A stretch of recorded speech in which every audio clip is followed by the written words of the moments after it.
नमस्कार, study with Kailash Bhogra के YouTube channel फिर से आपका स्वागत।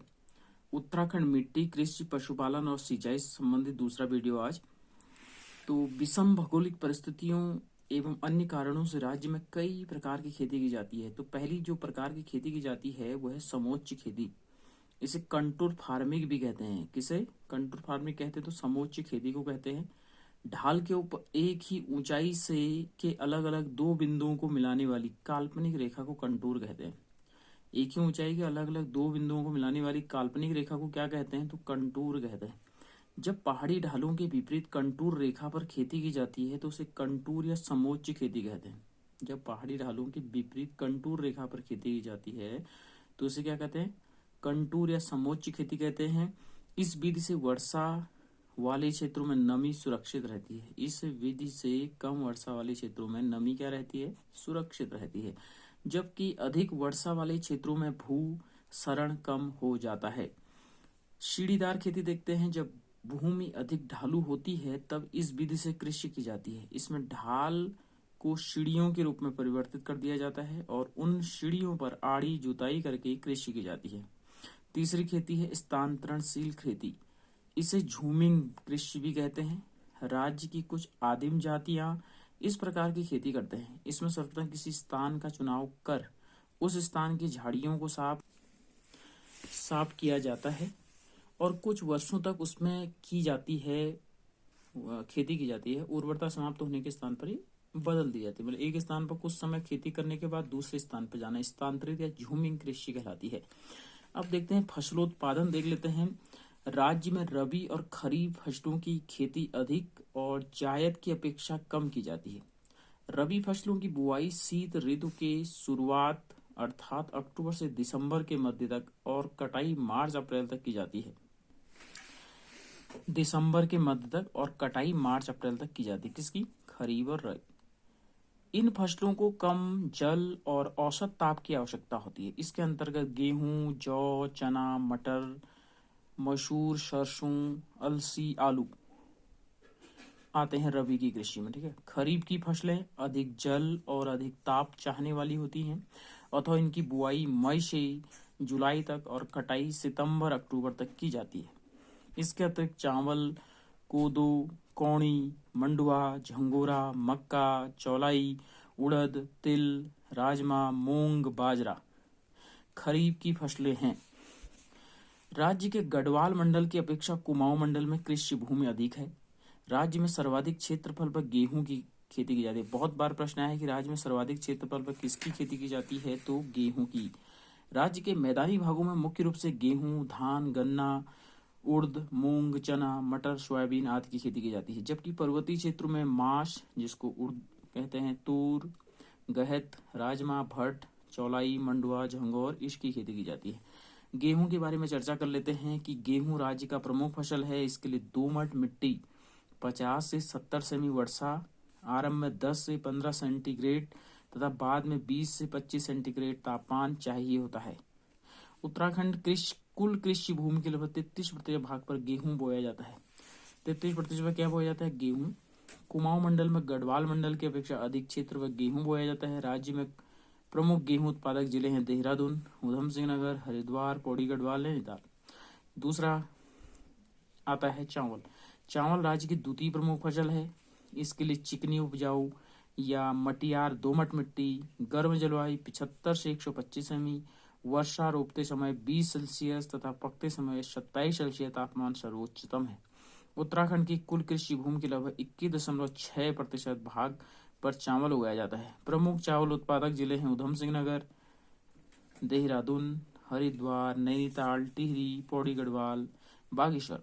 गन्ना देखते हैं राज्य का तृतीय प्रमुख फसल है। इसके लिए चिकनी दोमट मिट्टी, 100 से 200 सेंटीमीटर वर्षा, 20 से 25 सेंटीग्रेड तापमान सर्वोत्तम है।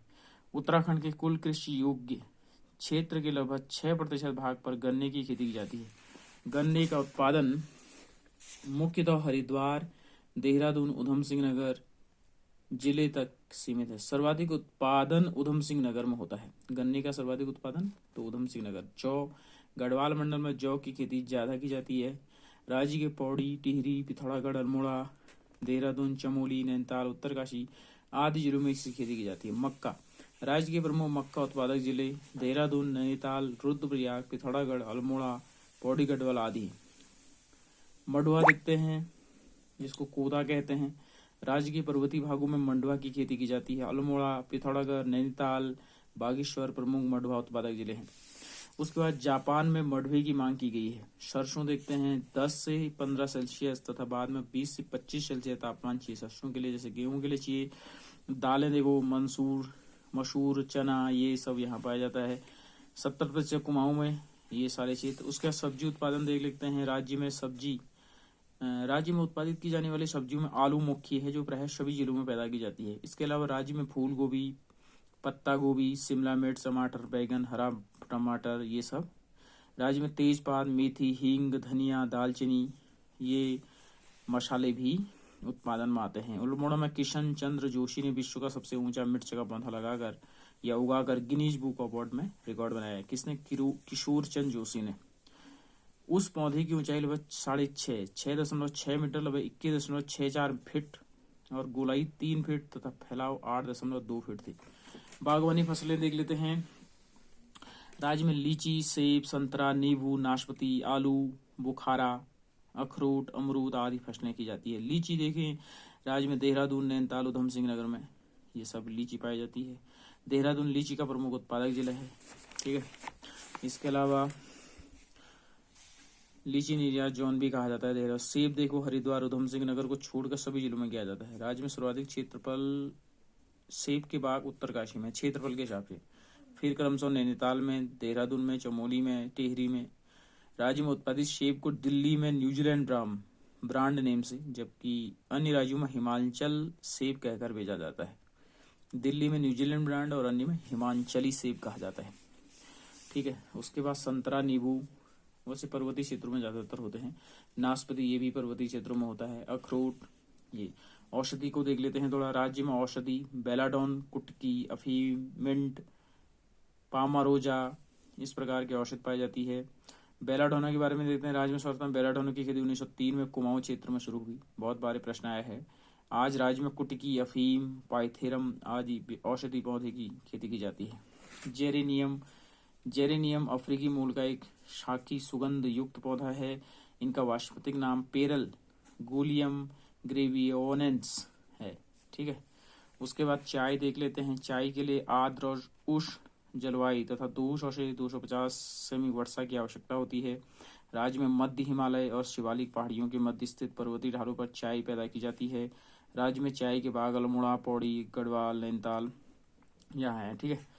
राज्य में उत्पादित ऑर्गेनिक चाय को जापान, कनाडा, हॉलैंड द्वारा परीक्षण में श्रेष्ठ चाय घोषित की गई। ऑर्गेनिक चाय को श्रेष्ठ चाय घोषित की गई। ठीक है।